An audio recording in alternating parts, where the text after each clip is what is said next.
দুনিয়াতে কি মেয়ের এতই অভাব পড়েছিল যে তুমি নিজের থেকে বয়সে বড় একটা বিধবা মেয়েকে বিয়ে করে আনলে? শুধু যে বিধবা তা না, সাথে আবার 1 বছরের একটা মেয়েও আছে। এত অধঃপতন হয়েছে তোমার, একবারও আমাদের মান সম্মানের কথা চিন্তা করলে না? আব্বু, উনি বিধবা হোক বা এক বাচ্চার মা, এখন ওনার সবচেয়ে বড় পরিচয় উনি আমার বউ। তাই প্লিজ ওনাকে নিয়ে বাজে কথা বলো না। তুমি আমার আব্বু, তোমাকে সম্মান করাটা যেমন আমার দায়িত্ব, তেমনি উনি আমার বউ, ওনার সম্মান রক্ষা করাটাও আমার দায়িত্ব। তাই প্লিজ ওনার নামে এমন কিছু বলো না যাতে করে আমি তোমাকে অসম্মান করে ফেলি। বাহ, ছেলে তোমার বড় হয়ে গেছে, আমাকে এখন দায়িত্ব শেখাচ্ছে। কি খেয়ে বস করেছে ওই মেয়ে তোমাকে যে নিজের আব্বুর সাথে কিভাবে কথা বলতে হয় সেটা ভুলে গেছো? আমি কিছুই ভুলিনি আব্বু, সবটাই তোমার বোঝার ভুল। আমার ব্যবহারে যদি তুমি কষ্ট পেয়ে থাকো তাহলে সরি, কিন্তু তারপরও টিয়াকে নিয়ে কোনো বাজে কথা বলো না। এখন ও আমার স্ত্রী, ওকে কেউ বাজে কথা বললে সেটা আমি টলারেট করতে পারবো না। তাই প্লিজ এমন কিছু করো না বা বলো না যাতে তোমাকে আমার অসম্মান করতে হয়। আয়নের কথা শুনে ওর আব্বু আর ওর সাথে কোনো কথা না বলেই রাগে হনহনিয়ে চলে যায়। আয়নের আব্বু যেতে আয়ান নিজের রুমে যায়, যেখানে আগে থেকেই বউ বেশে বসেছিল টিয়া। লাল বেনারসি পরে ঘোমটা দিয়ে বিছানার মাঝখানে বসেছিল টিয়া। আয়ান রুমে ঢুকে হালকা একটা কাশি দেয়, যাতে করে টিয়া ওর উপস্থিতি বুঝতে পারে।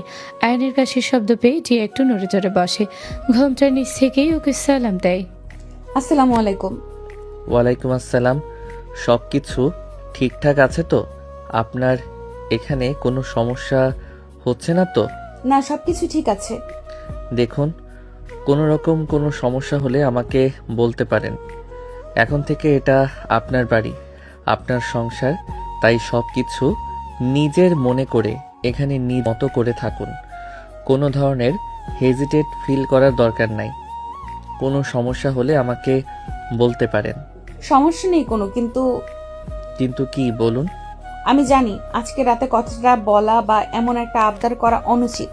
এই রাত নিয়ে সব ছেলেদেরই একটা স্বপ্ন থাকে, কিন্তু তারপরেও বলছি, আমার মেয়ে রাহাকে একটু এনে দিবেন আমার কাছে।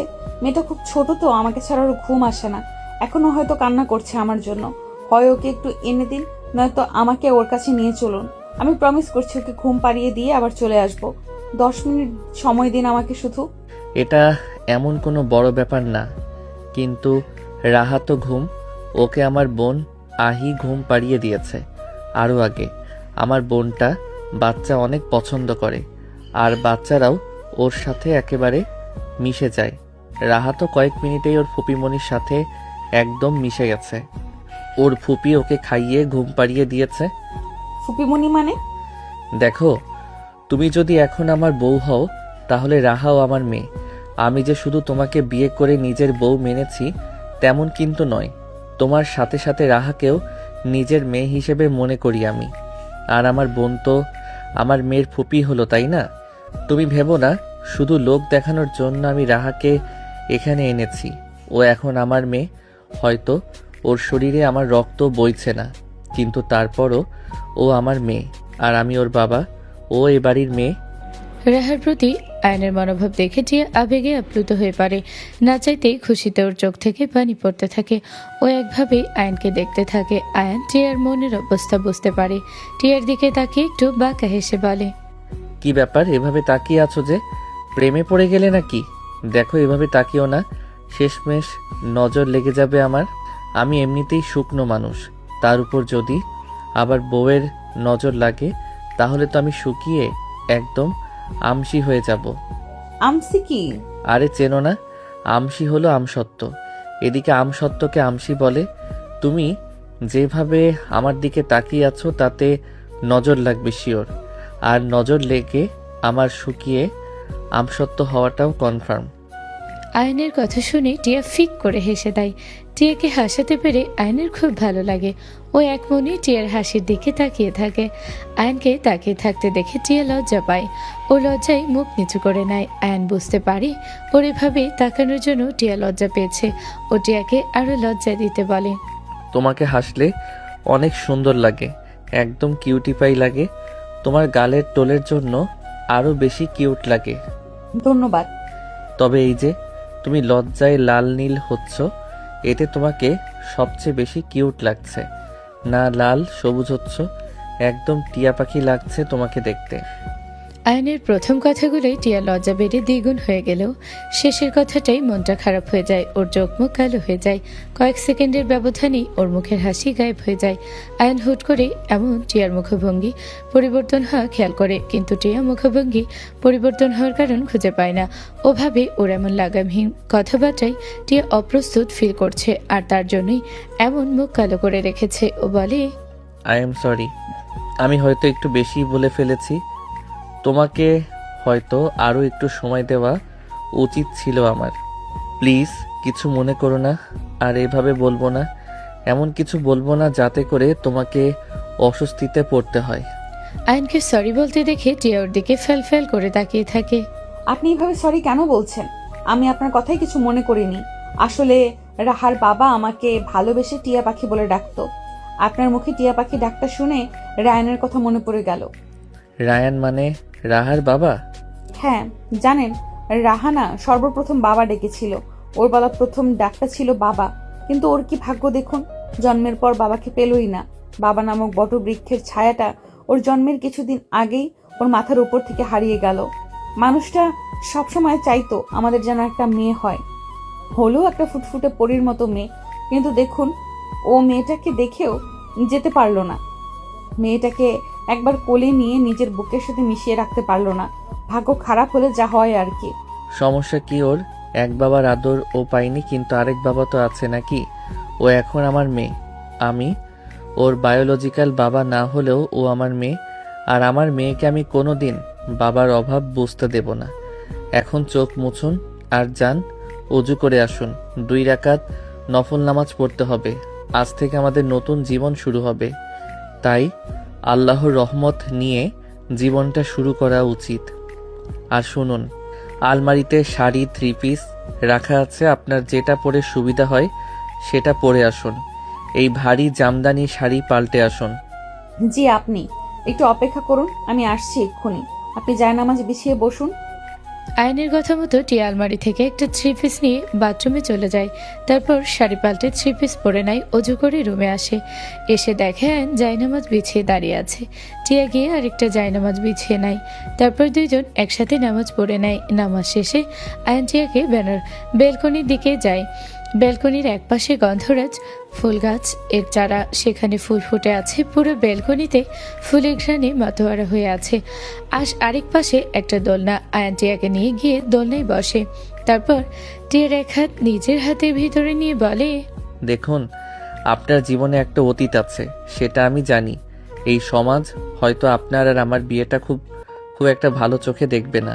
সমাজকে আমার পরিবারের লোকেরাই বিয়েটাকে ভালো চোখে দেখছে না, সবাই না, তবে আমার বাবা, কাকা, কাকি, ফুপি, দাদি এরা হয়তো বিয়েটাকে মেনে নেবে না এত সহজে। তোমার সাথে খারাপ আচরণও করতে পারে। তুমি প্লিজ কারো কথাই কিছু মনে করো না। একটা কথা সব সময় মাথায় রেখো, তোমার অতীত নিয়ে বা আমার চেয়ে যে তুমি বয়সে বড় তাতে আমার কোনো সমস্যা নেই। পরিবার, সমাজ কে কি ভাবলো তাতে আমার কিছু যায় আসে না। তোমার স্বামী তোমাকে মন থেকে গ্রহণ করেছে আশা করি, আর কে তোমাকে মানলো না মানলো তাতে তোমারও কোনো সমস্যা হবে না। আপনি আমার পাশে থাকলে সবার সব আচরণ আমি সহ্য করে নিব। এই বিয়েটা আমার জীবনের প্রথম বিয়ে না, এর আগেও আমার একবার বিয়ে হয়েছে। একটা সংসার ছিল আমার, একটা ছোট্ট সংসার।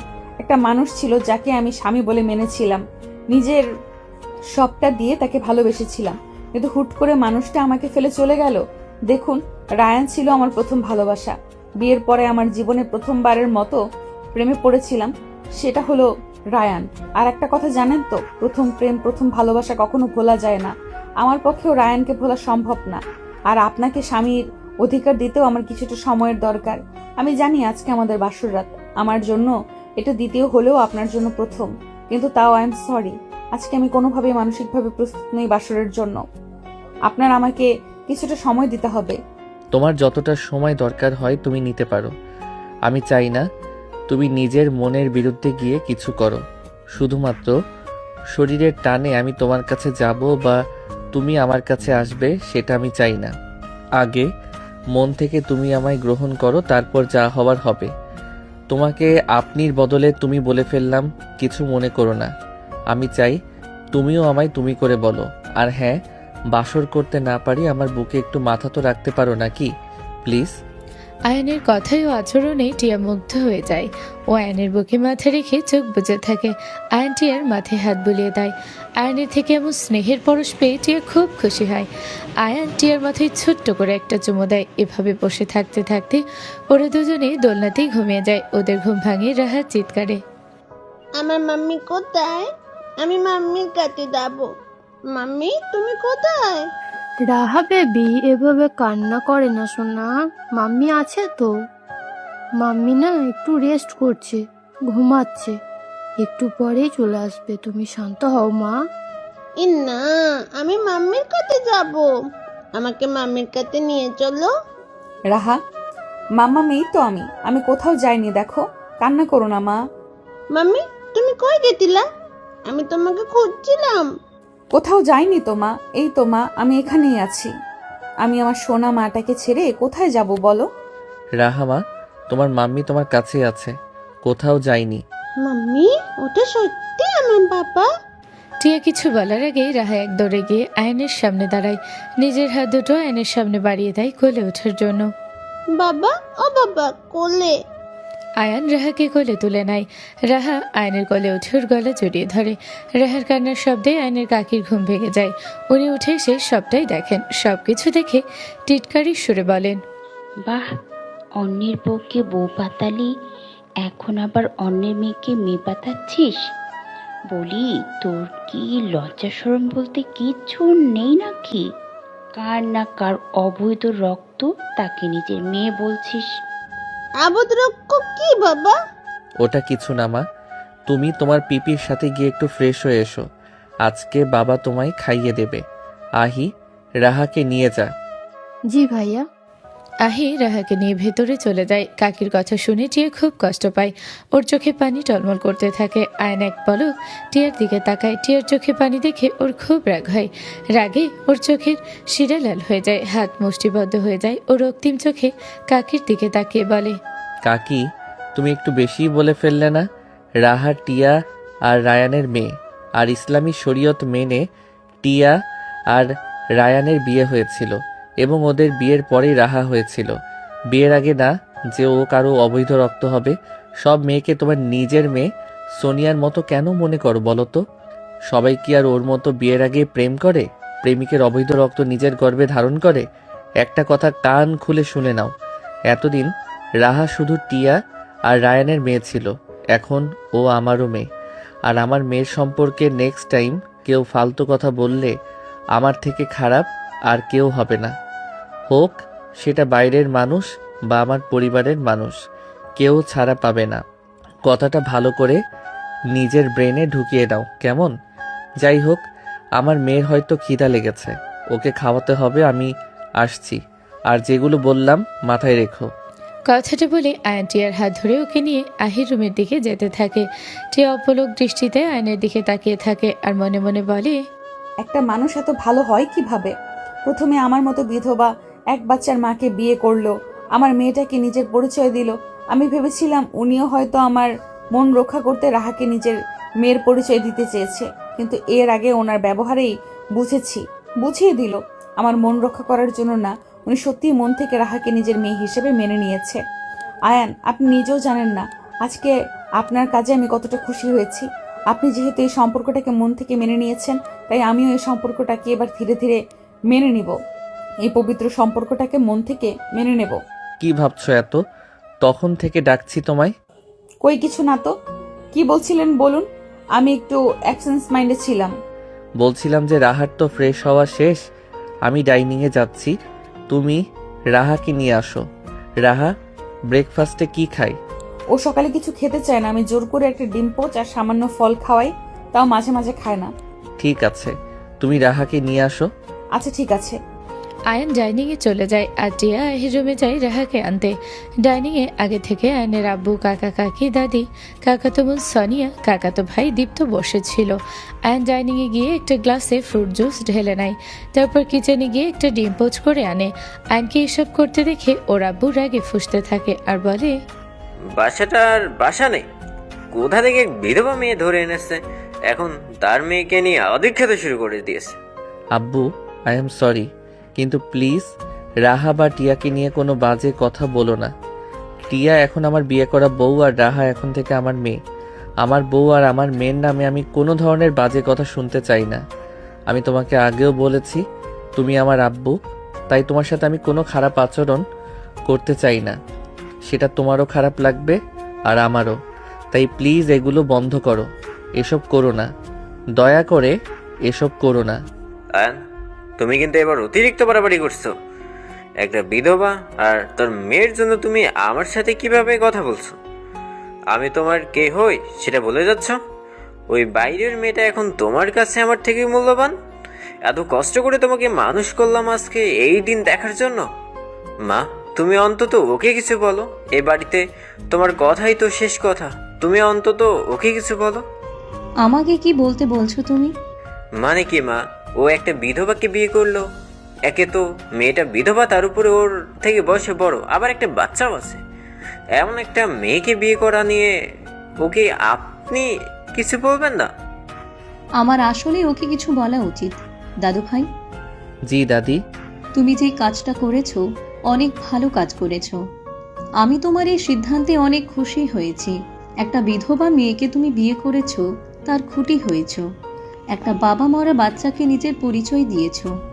এমন ভালো কাজ আর কতজন করতে পারে বলো তো? এমন কাজ করার জন্য অনেক সাহসের প্রয়োজন। আর কে কি ভাবলো তাতে একদম মন ছোট করো না। তুমি অনেক ভালো একটা কাজ করেছো। মা, এইসব তুমি কি বলছো? তুমি ওর এমন একটা কাজকে বাহবা দিচ্ছ? হ্যাঁ, দিচ্ছি। কোন হাদিসে বলা নেই যে বিধবা বয়সে বড় মেয়েকে বিয়ে করা যাবে না? উল্টো এতে আরো উৎসাহিত করা হয়েছে। আজকে সবাই একটা কথা কান খুলে শুনে নাও। টিয়া এখন আয়ানের বিয়ে করা বউ।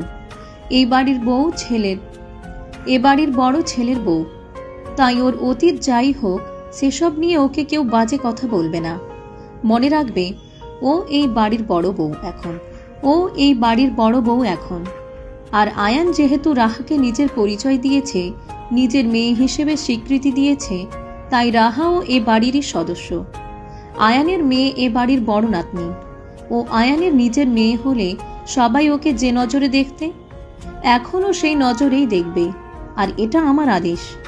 আশা করি আমার আদেশ অমান্য করার মতো অভদ্রতা কেউ করবে না। কিন্তু মা। আর কোনো কিন্তু নয়। তুমি খুব ভালো করে জানো আমি আমার কথায় অটল থাকি। আশা করি তুমিও আমার আদেশ পালন করবে। জি মা। টিয়া, তুমি ওখানে দাঁড়িয়ে আছো কেন? এদিকে এসো। দাদির কথাই সবাই সিঁড়ির দিকে তাকায়। সেখানে রাহাকে কোলে নিয়ে টিয়া দাঁড়িয়েছিল, ওর পাশে আহি দাঁড়িয়েছিল। দাদির কথাই টিয়া ডাইনিং টেবিলের কাছে যায়। দাদি টিয়াকে নিজের পাশে এসে দাঁড়াতে বলে। টিয়াও দাদির পাশে গিয়ে দাঁড়ায়। দাদি টিয়ার হাতটা টেনে নিয়ে নিজের হাতের বালা খুলে টিয়ার হাতে পরিয়ে দেয়।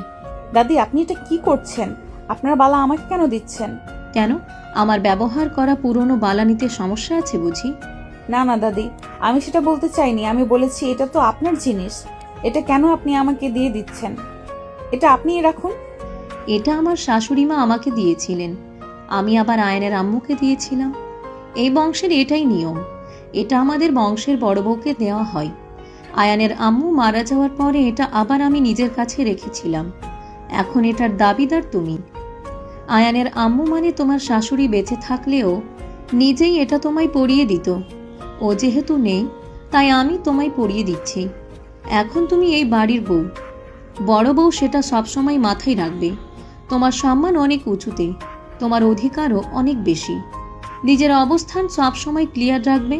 কেউ তোমাকে ছোট করার আগে তাকে নিজের অবস্থান বুঝিয়ে দেবে। জি দাদি। তুমি মাম্মিকে গিফট দিলে, আমাকে দিবে না? রাহার কথাই দাদি হেসে ওকে কোলে নিয়ে বসায়। তারপর নিজের গলায় থাকা সোনার চেন খুলে রাহার গলায় পরিয়ে দেয়। তারপর রাহার কপালে একটা চুমু দেয়। রাহাও দাদির গালে একটা চুমু দেয়। রাহা মামনি, এখন নেমে এসো, খেতে হবে। আজকে বাবা নিজ হাতে তোমায় খাইয়ে দিবে। আয়নের কথা মতো রাহা দাদির কোল থেকে নেমে আসে। আয়ন টেবিলের উপর ডিম পোচের বাটি রেখে রাহাকে কোলে তুলে নেয়। তারপর রাহাকে ডিম পোচ আর ফ্রুট জুস খাইয়ে দেয়। রাহাও ভদ্রমেয়ের মতো কোনো বাহানা না করে খাবারটা খেয়ে নেয়। টিয়া শোনো, এ বাড়ির নিয়ম হচ্ছে নতুন বউ বিয়ের পরের দিন সকালে বাড়ির সবাইকে পায়েস রান্না করে নিজ হাতে বেড়ে খাওয়ায়। তুমি তো নিয়মটা জানতে না, তাই আমি ফুলের মাকে দিয়ে পায়েস রান্না করে রাখি। তুমি যাও, গিয়ে দেখো রান্নাঘরে পায়েস বাটিতে বাটিতে বেড়ে রাখা আছে। পায়েসের বাকিগুলো এনে সবাইকে দাও। আচ্ছা দাদি। দাদির কথা মতো টিয়া রান্নাঘরে গিয়ে দেখে একটা ট্রেতে ছোট ছোট বাটিতে পায়েস রাখা। ও ট্রেটা নিয়ে এসে পায়েসের বাকিগুলো সবার হাতে হাতে দিতে থাকে। ইচ্ছে না থাকা সত্ত্বেও আয়নের আব্বু, কাকা কাকি, কাকাতো বোন সোনিয়া পায়েসের বাটিগুলো নেয়। তারপর দাদি আরাহিকে পায়েস দিয়ে টিয়া একটি বাটি আয়নের কাকাতো ভাই দীপ্তকে দিতে যায়। দীপ্ত পায়েসের বাটি নেওয়ার বদলে টিয়ার হাত চেপে ধরে। ও টিয়ার দিকে তাকিয়ে শয়তানি হাসি দিতে থাকে। টিয়ার পা থেকে মাথা পর্যন্ত একবার লোভাতু দৃষ্টিতে চোখ বোলায়। টিয়া বুঝতে পারে দীপ্তর নজরে খারাপ কিছু আছে। ও নিজেকে ছাড়াতে হাত কাত করে গরম পায়েস দীপ্তর হাতে ফেলে দেয়। দীপ্তর সাথে সাথে টিয়ার হাত ছেড়ে নিজের হাতে ঠান্ডা পানি ঢালতে থাকে। এই মেয়ে, কি করলে তুমি এটা? দিলে তো আমার ছেলেটার হাতটা পুড়িয়ে। অলক্ষী মেয়ে একটা, শুধু শুধু আগের স্বামীটা মারা গেছে। এমন অলক্ষীদের আবার পরিবার থাকে নাকি? স্বামীকে খেয়েছে, এখন এসেছে এই পরিবারটাকে খেতে। কাকি, তুমি কিন্তু এবার বেশি করে ফেলছো। আগে নিজের ছেলের চরিত্র ঠিক করো, তারপর টিয়াকে কথা শোনাতে এসো। এসব তুমি কি বলছো ভাইয়া? আমি আবার কি করলাম? তোমার বউয়ে তো আমার হাতে পাশ ঢেলে দিল ইচ্ছা করে। কি শত্রুতা আমার সাথে কে জানে? ইচ্ছা করে আমার হাতটা পুড়িয়ে দিল। ইস, কি পরিমাণ জ্বালা করছে আমার হাতে। অনেক জ্বালা করছে, তাই না? হ্যাঁ। আয়ান রাহাকে নিজের গোল থেকে নামিয়ে দীপ্তর সামনে গিয়ে দাঁড়ায়। তারপর দীপ্তর পড়ে যাওয়া হাতটা নিয়ে পড়ে জায়গায় জোরে চেপে দিতে থাকে। দীপ্ত ব্যথায় নিজের হাত ছাড়াতে চেষ্টা করে আর বলে, ভাইয়া ছাড়ো আমার হাতটা। কি করছো কি? আমার অনেক ব্যথা করছে। এখন ছাড়বো কেন? তুই ছেড়েছিলি টিয়ার হাত, এভাবেই তো চেপে ধরেছিলি, তাই না? কি ভেবেছিলি কেউ কিছু দেখেনি তাই পার পেয়ে যাবি? ও আমার স্ত্রী, ওর সাথে কখন কি হচ্ছে সবটাই নজরে রাখছি আমি, বুঝলি? ওর হাত ওভাবে চেপে ধরেছিলি কেন বল? কি সব ফাও কথা বলছো তুমি? আয়ান দীপ্তকে আর কিছু বলতে না দিয়ে সজোরে দীপ্তর গালে একটা চড় মারে। দীপ্ত মাথা উঁচু করে আয়নের দিকে তাকাতে আয়ন এবারে দীপ্তর নাকে ঘুষি মারে। দীপ্তর নাক থেকে রক্ত পড়তে থাকে। আয়ন দীপ্তর পোড়া হাত পিছনে মুড়িয়ে চেপে ধরে। দীপ্ত যন্ত্রণায় ছটফট করতে থাকে। কাকা কাকি, আয়নের আব্বু, দাদি, সোনিয়া এরা কেউ আয়নের এমন ব্যবহারের কারণ খুঁজে পায় না। আয়ন এমনিতেই খুবই শান্ত একটা ছেলে, কিন্তু ও যখন রেগে যায় তখন ওকে সামলানো খুব কঠিন হয়ে যায়। ও রাগে বাসার সবাই ভয় পায়, তাই দীপ্তকে এভাবে মার খেতে দেখে কেউ কিছু বলার সাহস পায় না। তবুও কাকি ভয় ছেড়ে বলে, আয়ান, কি হচ্ছেটা কি? তোর বউয়ের দোষ তোর নজরে পড়ছে না? ওই তো ইচ্ছা করে আমার ছেলেটার হাত পুড়িয়ে দিল, কিন্তু তুই তোর বউকে কিছু না বলে আমার ছেলেটাকে এভাবে মারছিস কেন? ছাড় ওকে, ছাড় বলছি। সেটা নিজের চরিত্রহীন ছেলেকে জিজ্ঞেস করো যে কেন ওকে মারছি। টিয়া ওকে পায়েস দিতে গিয়েছিল আর অসভ্যের মতো টিয়ার হাত চেপে ধরেছিল। আবার টিয়ার সারা শরীরের দিকে বাজে নজরে তাকাচ্ছিল। ও ভেবেছিল কেউ কিছু দেখেনি, কিন্তু আমি শুরু থেকে সবটাই খেয়াল করেছি। শুনো কাকি, তোমরা সবাই খুব ভালো করেই জানো আমি যেমন ভালোর ভালো তেমন খারাপের খারাপ। তোমার ছেলেকে ভালো মতো বুঝিয়ে দাও টিয়া আমার বউ, আর আমার বউয়ের দিকে কেউ বাজে নজরে তাকালে তার চোখ আমি উপড়ে নেব। ভাই হয় বিধায় এবারের মতো ক্ষমা করলাম। ও যেন এই দিনটার কথা মাথায় রেখে নিজেকে শুধরে নেয়। এটা যেন মনে রাখে টিয়া ওর বড় ভাইয়ের বউ ওর ভাবি হয়, আর সেভাবেই যেন এখন থেকে টিয়াকে সম্মান করে চলে। না হলে এর পরের বার কিন্তু আঘাতটা সোজা ওর মাথায় করব। কিরে, মনে থাকবে তো আমার বলা কথাগুলো? হ্যাঁ হ্যাঁ, থাকবে, মনে থাকবে। আয়ান দীপ্তকে ছেড়ে রাহাকে কোলে তুলে নেয় আর টিয়ার হাত ধরে ওকে নিয়ে নিজের রুমে যেতে থাকে। যাওয়ার আগে ফুলির মাকে বলে ওর আর টিয়ার নাস্তা রুমে পাঠিয়ে দিতে। নিয়ে সবই খুবই চুপচাপ। কাকা কাকি আর দীপ্ত ওরা তিনজন মাথা নিচু করে খাবার খেতে থাকে। হঠাৎই আহির ফোনটা বেজে ওঠে। আহি নাম্বারটা দেখে কলটা কেটে দেয়। দেখ দীপ, ওই টিয়া মেয়েটাকে আমার পছন্দ না ঠিক, কিন্তু তার মানে এই না তুই যে কাজটা করেছিস সেটা ঠিক করেছিস। আমি কখনোই তোর করা কাজটাকে সাপোর্ট করি না। নেক্সট টাইম এমন কিছু করলে আয়ান না, তোকে শাস্তি আমি দিব, কথাটা মাথায় রাখিস। আয়নের আব্বু কথাটা শেষ করে পারে না, তার ভিতরে আহির ফোনে আরো 2বার কল আসে। আহি প্রতিবারই কলটা কেটে দেয়। তা দেখে আহির আব্বু বলে, আহি, কেউ হয়তো অনেক দরকার তোমায় কল করেছে, কলটা রিসিভ করো। না না, আব্বু তেমন কিছু না। আমার এক ফ্রেন্ড কল করেছে সাজেশনের জন্য। তোমরা খাও, আমি ওর সাথে কথা বলে আসছি। আহি ফোন নিয়ে উঠে চলে যায়। নিজের রুমে গিয়ে দরজা জানালা ভালো করে আটকে দিয়ে বেলকনিতে চলে যায়। হ্যালো, এতবার কেন কল করছিলে? দেখলে না আমি বারবার কেটে দিচ্ছিলাম। কি করবো আহু পাখি, তোমার কণ্ঠ না শুনলে মনে হচ্ছিল এক্ষুনি মরে যাব। এই একদম ওইসব ফাও কথা বলবে না, বুঝেছো? একটা গুড নিউজ আছে জানো? কি গুড নিউজ? আব্বু কালকে রাত্রে আমার কাছে জিজ্ঞেস করছিল আমি কাউকে পছন্দ করি কিনা। আমি না আব্বুকে তোমার কথা বলে দিয়েছি। আব্বু তোমার সাথে দেখা করতে চেয়েছে, বলেছে তোমাকে যেন একদিন বাসায় নিয়ে আসি। বাহ, এটা তো অনেক ভালো একটা খবর। তাহলে কালকেই নিয়ে চলো আমাকে তোমার বাসায়।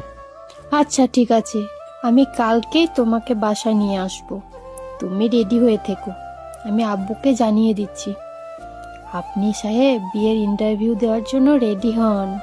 জো হুকুম মহারানী, আমি কালকে সকাল 10টার দিকে তোমাদের বাসায় উপস্থিত থাকবো। তুমি তোমার আব্বুকে বলে রেখো। সে না হয় বললাম। আচ্ছা, ভয় করছে নাকি? তা তো একটু করছেই। আচ্ছা, তোমার আব্বুকে বলেছো তো আমি অনাথ, আমার পরিবার বলতে কেউ নেই? সেটা জানে আঙ্কেল? হ্যাঁ, আব্বু জানে সবটা। আমি বলেছি আব্বুকে সবকিছু। আর আব্বু বলেছে তোমাকে যদি আব্বুর পছন্দ হয় তাহলে আমাদের বিয়ে ফাইনাল। তোমার পরিবারের দরকার নেই। আমার না অনেক ভয় করছে, যদি আব্বু তোমাকে পছন্দ না করে তখন কি হবে? তুমি এত দুশ্চিন্তা করো না, কিছু হবে না। এখন রাখছি, আমার একটা ইম্পর্টেন্ট মিটিং আছে, অফিসে যেতে হবে। ওকে, বাই। বাই আহু পাখি। আহি কল কাটতেই রকি একটা রুমে যায়। সেখানে গিয়ে একটা ড্রয়ার থেকে একটা ছবি বের করে। ছবিটাই একটা ছেলে একটা মেয়ের বাহু জড়িয়ে ধরে রেখেছে। দুজনেই পিছনে ফিরে আছে। ছবিটা হাতে নিয়ে রকি বলে, জানি না তুমি কোথায় আছো, কেমন আছো, পারলে আমায় ক্ষমা করে দিও। বিশ্বাস করো, তোমাকে ছেড়ে আমি ভালো নেই, কিন্তু তোমাকে ছেড়ে না দিলে আজকে আমাকে জেলে থাকতে হতো। আমি জানি তোমাকে ওই অবস্থায় ছেড়ে এসে আমি ঠিক কাজ করিনি। তোমার সাথে আমি যেটা করেছি সেটা অনেক ভুল করেছি, কিন্তু এছাড়া আমার আর কিছুই করার ছিল না।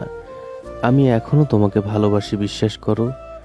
আহি তো শুধু খুঁটি শক্ত করার একটা গুটি মাত্র। ওকে আমি ভালোটালও কিছু বাসি না। ওর সাথে আমি সবটাই নাটক করেছি। ও নিজেও আসলটাকে চেনে না। ও জানে আমি রকি, একজন ফ্রিল্যান্সার, কিন্তু ও জানে না ওর জানা সবটাই মিথ্যা। আমি তোর সাথে নাটক করেছি ভালোবাসার। একবার ওর সাথে আমার বিয়েটা হোক, তারপর বাবার সম্পত্তি হাতিয়ে নিয়ে আমি তোমার কাছে ফিরে আসব। আচ্ছা পাখি, তুমি খুশি হবে তো আমাকে ফিরে পেয়ে? প্রিন্সেসটা কেমন আছে? ও কেমন দেখতে হয়েছে? সব কিছুই আমার প্ল্যান মতো হতে দাও, তারপর খুব তাড়াতাড়ি আমাদের দেখা হবে। আয়ান টিয়া রাহাকে রুমে নিয়ে আসার কিছু সময় পরই ফুলির মা এসে ওদের ব্রেকফাস্ট দিয়ে যায়। আয়ান আর টিয়া ব্রেকফাস্ট করে নেয়। আয়ান টিয়াকে খাইয়ে দিতে চাইলে টিয়া প্রথমে নিতে চায় না, তারপর নেয়। টিয়া খাবার মুখে নিয়ে নিজের অতীতের কথা ভাবতে থাকে। রায়নও ঠিক এভাবে ওর খেয়াল রাখতো। পুরনো কথা চিন্তা করতে করতে টিয়ার চোখ থেকে পানি গড়িয়ে পড়তে থাকে। টিয়ার চোখে পানি দেখে আয়ান বলে, আজকে আবার কান্না করছো কেন? জানেন, রায়ানও না আমার এভাবেই খেয়াল রাখতো। আমি না খেলে এভাবেই খাইয়ে দিত।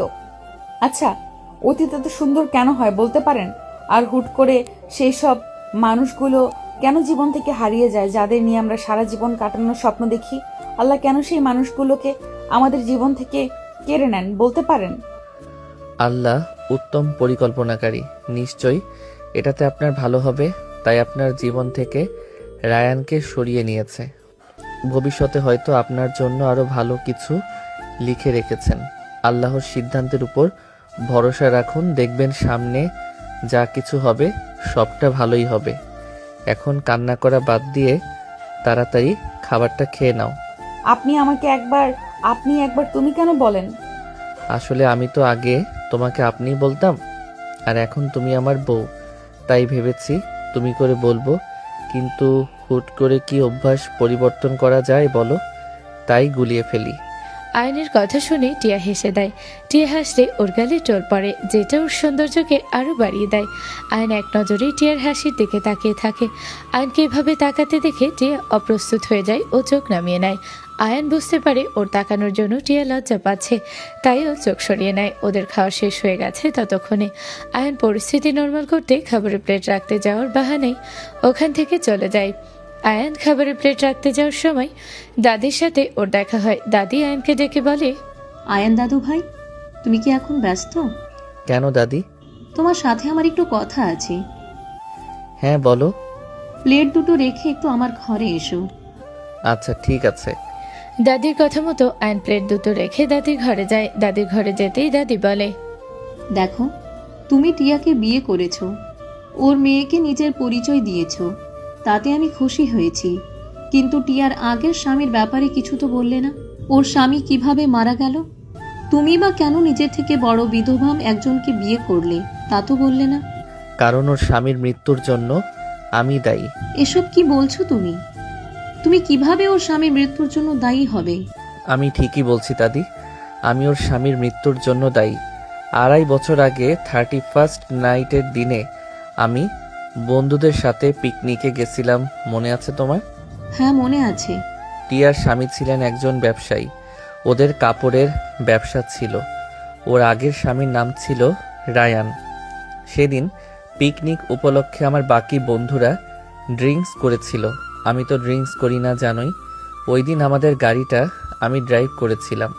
হাইওয়ে ছেড়ে একটা পাহাড়ি রাস্তায় আমরা ঢুকে পড়েছিলাম। আমার গাড়ির অপোজিট দিক থেকে রায়ানের গাড়ি আসছিল। একটা টার্নিং পয়েন্টে হুট করে আমার গাড়ির সামনে একটা বাচ্চা চলে আসে। আমি বাচ্চাটাকে পাশ কাটিয়ে গাড়ি টার্ন করি, কিন্তু তখনই রায়ানের গাড়ি সামনে চলে আসে। আমি ওর গাড়ি পাশ কাটিয়ে একটা পিলারের সাথে আমার গাড়ির অ্যাক্সিডেন্ট করে ফেলি। ও হয়তো বুঝতে পারিনি সামনে আমার গাড়ি আসছে। ও আমাকে পাশ কাটাতে চায়, কিন্তু ও ভুলে পাশ কাটাতে গিয়ে ওর গাড়িটা পাহাড়ের খাদে পড়ে যায়। কি বলছিস কি? তারপর পুলিশ এসে খাদে তন্ন তন্ন করে খুঁজে একটা লাশ পায়। লাশটার চেহারা খাদের পাথরের জন্য একেবারে বাজেভাবে নষ্ট হয়ে যায়। পরনের জামাকাপড় আর মানিব্যাগ, ফোন, ঘড়ি এসব দেখে টিয়া ওর স্বামীর লাশটা শনাক্ত করে। তারপর ও যেহেতু লাশটার মুখ একেবারে থেতলে গিয়েছিল, তাই পুলিশ লাশটার পোস্টমর্টেম করতে চেয়েছিল, কিন্তু আমি আমার এক ফ্রেন্ডের হেল্প নিয়ে পোস্টমর্টেমটা আটকাই। বিশ্বাস করো দাদি, আমি না ভাবতেও পারিনি ওর গাড়িটা হুট করে সামনে চলে আসবে।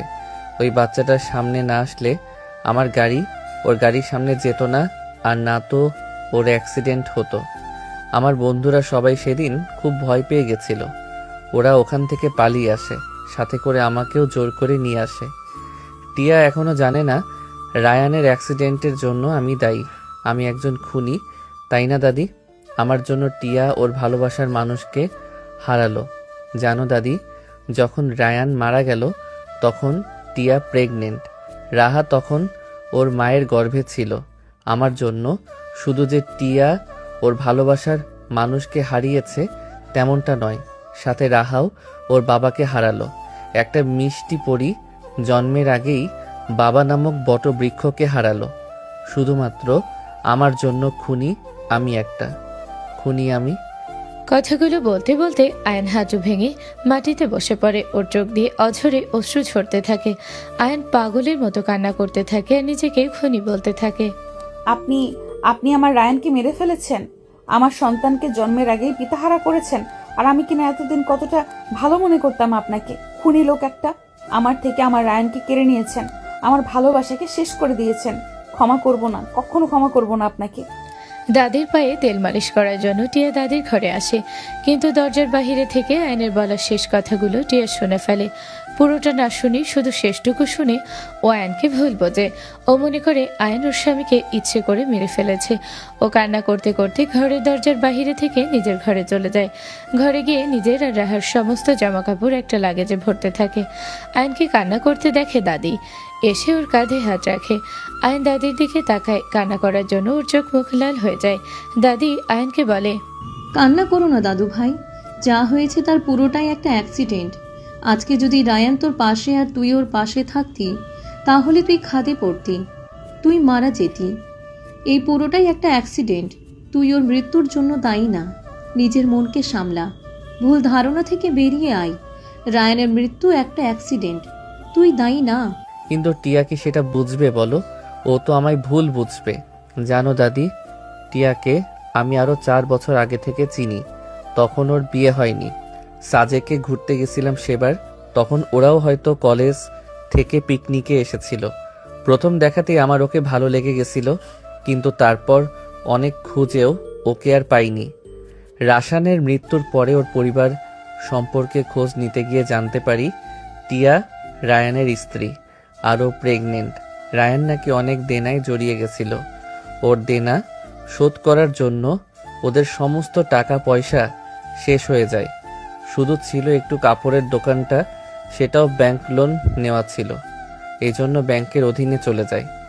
টিয়া আর রায়ানের প্রেমের বিয়ে ছিল, তাই টিয়ার পরিবার এই বিয়ে মানেনি। ওদের বিয়ের পরে রাগ করে টিয়ার বাবা মা আমেরিকায় চলে যায়।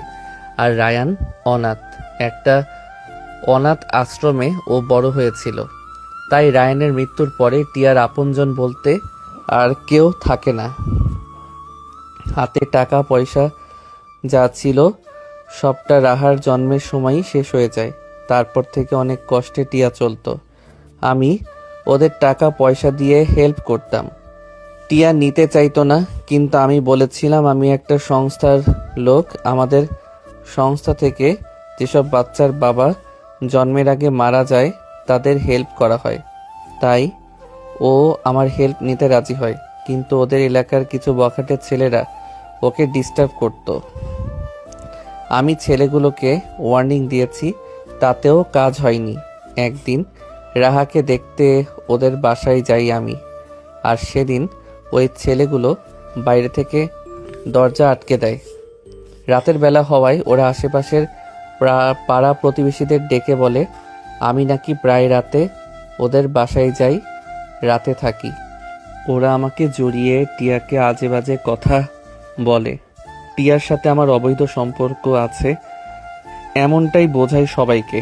তাই আমি ওই পরিস্থিতিতে টিয়ার সম্মান রক্ষা করতে ওকে বিয়ে করি। এমনিতেও আমি ওকে আরও আগে থেকেই ভালোবাসতাম, তাই ওকে নিজের জীবনসঙ্গী করতে আমার কোনো অসুবিধা হয়নি।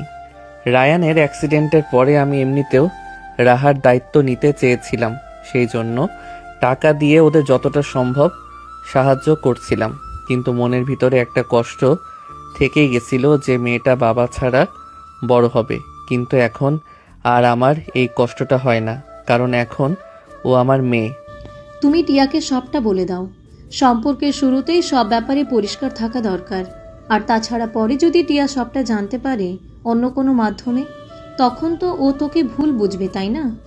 তুমি ঠিক বলেছ দাদি, আমি আজকেই টিয়াকে সব সত্যি বলে দেব। আয়ন উঠে চোখ মুছে নেয়, তারপর নিজের রুমে চলে যায়। রুমে গিয়ে দেখে টিয়া লাগেজে নিজের জামা কাপড় সব ভরছে। টিয়াকে এমন করতে দেখে আয়নকে কয়েকবার ডাকে, কিন্তু আয়নের ডাকে টিয়া কোনো সাড়া না দিয়ে নিজের কাপড় লাগেজে ভরায় ব্যস্ত হয়ে পড়ে। আয়ন কয়েকবার টিয়াকে ডেকেও টিয়ার থেকে কোনো সাড়া না পেয়ে টিয়ার হাত ধরে নিজের দিকে ঘোরায়। আয়ন দেখে টিয়া কান্না করছে। আয়ন কিছু বলবে তার আগে টিয়া ছাড়া মেরে নিজের হাত ছাড়িয়ে নেয়। টিয়ার এমন আচরণের কারণ আয়ন কিছুই বুঝতে পারে না। আয়ান আবারও টিয়ার হাত ধরে বলে, টিয়া কি হয়েছে? Are you okay? তোমাকে বাসার কেউ কিছু বলেছে? তুমি এভাবে লাগেজ গোছাচ্ছ কেন? কান্না কেন করছো? কি হলো বলো? টিয়া আয়নের দিকে রাগী চোখে তাকায়। ওর চোখে একটা ঘৃণা আর ক্ষোভ জড়ানো। ও নিজের হাতের দিকে তাকায়, যে হাতটা আয়ন ধরে আছে। ও আয়নের দিকে রাগী চোখে তাকিয়ে বলে, হাতটা ছাড়ুন। কি হয়েছে আমাকে বলো প্লিজ। কে কি বলেছে বলো আমায়। তুমি না বললে আমি বুঝবো কি করে? হাতটা ছাড়ুন আমার। শান্ত হও। আমি বুঝতে পারছি তুমি রেগে আছো, কিন্তু আমাকে বলো প্লিজ, কি হয়েছে? কে কি বলেছে? তুমি কান্না করছো কেন? না বললে আমি বুঝবো কিভাবে? আপনি বাংলা বুঝতে পারেন না? আপনাকে বললাম না আমার হাত ছাড়ুন। আপনার মতো খুনির স্পর্শ আমার শরীরে লাগুক আমি চাই না। টিয়ার মুখে খনি শব্দটা শুনে আয়ন চমকে যায়। মনে মনেও ও একটা ধাক্কা খায়। ও টিয়ার হাতটা ছেড়ে দেয়। টিয়ার হাত ছেড়ে দিয়ে বলে, কি বলছো তুমি এসব? খুনি মানে? মানে বুঝতে পারছেন না? একটু আগে দাদিকে কি বলেছিলেন আপনি? বলুন কি বলেছিলেন? রায়ানের অ্যাক্সিডেন্টের জন্য আপনি দায়ী, আপনি ওর খুনি। কি শত্রুতা ছিল ওর সাথে আপনার বলুন তো? ওর খুন করলেন। আচ্ছা, আমি আপনার কি ক্ষতি করেছিলাম যে আমাকে বিধবা বানালেন? আমার মেয়েটা আপনার কি ক্ষতি করেছে যে ওকে বাবাহারা করলেন? কি হলো উত্তর দিন। তুমি শান্ত হও প্লিজ। তুমি ভুল শুনেছ। একটু শান্ত হয়ে আমার কথাগুলো শোনো। আমার কান নষ্ট না যে আমি ভুল শুনবো আর শান্ত হব? কি শান্ত হব? একটা লোক যে কিনা আমার স্বামীকে খুন করেছে, আমার প্রথম ভালোবাসা, আমার মেয়ের বাবাকে খুন করেছে, তারপর আবার দয়া দেখিয়ে আমাকে বিয়ে করেছে, আবার নিজের অপরাধ থাকতে আমার মেয়েকে নিজের পরিচয় দিয়েছে। ভাবা যায় কি পরিমাণে সাধু সেই লোক। আমার স্বামীর খুনি আমাকেই বিয়ে করেছে, আর আমি সবটা জানার পরও শান্ত হব? তার সাথে সংসার করব? ভাবলেন কিভাবে আপনি আমি আপনার সাথে সংসার করব? সংসার করা তো দূর, আমি আর এক মুহূর্ত এই বাড়িতে থাকবো না। আমার স্বামীর খুনির বাড়িতে থাকবো না আমি। এই মুহূর্তে আমি চলে যাব, আর আপনাকে আমার স্বামীর খুন করার জন্য শাস্তিও দেব। পার পাবেন না আপনি। ভাববেন না টাকা আছে তাই পার পেয়ে যাবেন। শাস্তি আপনাকে পেতেই হবে। টিয়া, তুমি আগে আমার কথাটা একটু শোনো, তারপর তোমার যা করার করো। প্লিজ আগে আমার কথাটা শোনো। কিচ্ছু শুনবো না আমি, কিচ্ছু শুনতে চাই না। এখন মিথ্যা বলে আমাকে ম্যানিপুলেট করতে এসেছেন তাই না? আমি আপনাকে আর বিশ্বাস করি না। ভাগ্যিস আমি তখন দাদির ঘরে গিয়েছিলাম, না হলে তো কখনো এই সত্যিটা জানতেই পারতাম না। না না টিয়া, তুমি ভুল বুঝছো। সবটা তুমি শোনোনি। আগে তুমি আমার সব কথা শোনো, তাহলে বুঝতে পারবে তুমি ভুল বুঝছো। আর তাছাড়া তুমি দাদির ঘরের সামনে থেকে কথাগুলো না শুনলেও আমি নিজেই তোমাকে সবটা বলতাম। আজকেই বলতাম। হো তাই নাকি? চোর কিনা নিজেই নিজের চুরির কথা স্বীকার করতো? এই আপনি সরুন তো আমার সামনে থেকে, আমাকে আর আমার কাজ করতে দিন। টিয়া আয়নের কোনো কথা না শুনেই নিজের জামা কাপড় গোছাতে থাকে। আয়ন আবারও টিয়াকে নিজের দিকে ঘোরায়। টিয়ার আগে দুঃখে আয়নের বুকে কিলখুশি মারতে থাকে আর কান্না করতে থাকে। টিয়াকে কোনোভাবেই সামলাতে না পেরে আয়ন জোর করে টিয়াকে জড়িয়ে ধরে। টিয়া নিজেকে ছাড়ানোর জন্য অনেক চেষ্টা করতে থাকে, কিন্তু পারে না। শেষে নিজেকে ছাড়াতে না পেরে টিয়া ক্লান্ত হয়ে হাল ছেড়ে দেয়। আয়নের বুকে মাথা রেখে কান্না করতে করতে বলে, কেন করলেন আপনি এমনটা? কি অপরাধ ছিল রায়ানের যে ওকে মেরে ফেললেন? আমি তো আপনাকে অন্যরকম ভেবেছিলাম। রায়ানের পরে আর কেউ যদি আমার মনে জায়গা পায়, সেই ব্যক্তিটা হলেন আপনি। তাহলে কেন আপনি এমন একজন খুনি হয়ে আজকে আমার সামনে দাঁড়ালেন? নিজের জীবনটাকে আবারও নতুন করে আপনার সাথে শুরু করতে চেয়েছিলাম। এতদিন ভালো ব্যবহার করে আমাকে সবটা নতুন করে ভাবাতে শুরু করে আজ কেন আপনার এমন রূপ আমার সামনে এলো বলুন? আমার দোষটা কোথায়? আমার সাথে কেন এমন হলো বলুন? কেন করলেন আমার সাথে এমন? টিয়ার এমন প্রশ্নের উত্তর দেওয়ার মতো সাহস আর আয়ন পায় না। টিয়ার এমন কথা শুনে ও নিজের মনের জোর হারিয়ে ফেলে। ওর মনে হতে থাকে ও রায়ানের খুনি। রায়ান টিয়া আর রাহার সাথেও অন্যায় করেছে। আয়ান টিয়াকে নিজের বুক থেকে সরিয়ে একবার টিয়ার চোখের দিকে তাকায়, সেখানেও নিজের জন্য ঘৃণা দেখতে পায়। আয়ান টিয়াকে আর আটকানোর চেষ্টা করে না। ও ভিতরে ভিতরে খুব ভেঙে পড়ে। টলতে টলতে বেলকনিতে চলে যায়। টিয়া প্রচুর কান্না করতে থাকে। কান্না করতে করতে ও নিজে লাগেজ গোছায়। লাগেজ গোছানো হয়ে গেলে ও রুম থেকে চলে যেতে থাকে। রুমের বাহিরে পা রাখার আগে ও আরও একবার বেলকনির দিকে তাকায়, তারপর নিজের মনকে শক্ত করে রুম থেকে বেরিয়ে আসে। টিয়া বেরিয়ে যেতেই আয়ন বেলকনি থেকে রুমে আসে। রুমে এসে ও আয়নের সামনে দাঁড়ায়। আয়ন নিজেকে দেখে ওর নিজেরও অনেক রাগ হয়, ঘৃণা হয়। ওর কাছে মনে হয় ও একজন খুনি। ও এত মেন্টাল স্ট্রেস আর নিতে পারে না। গায়ের সর্বশক্তি দিয়ে আয়নায় ঘুষি মারে। আয়না ভেঙে টুকরো টুকরো হয়ে যায়। আয়নের হাত কেটে সেখান থেকে রক্ত পড়তে থাকে। এদিকে টিয়া আহির ঘরে গিয়ে রাহাকে সাথে করে নিয়ে আসে। তারপর রাহাকে নিয়ে চলে যেতে থাকে। ওদের যেতে দাদি দেখে নাই। সিঁড়ির উপরে রেলিংয়ে দাঁড়িয়ে আয়নও টিয়ার যাওয়া দেখে। ওরা চলে গেলে আয়ন নিজের রুমে গিয়ে দরজা আটকে দেয়। রাতে খাওয়ার জন্য ডাকলে ও দরজা খোলে না। দাদি আয়নের এমন অবস্থা দেখে সহ্য করতে পারে না। ছোটবেলায় আহির জন্মের সময় ওর মা মারা যায়।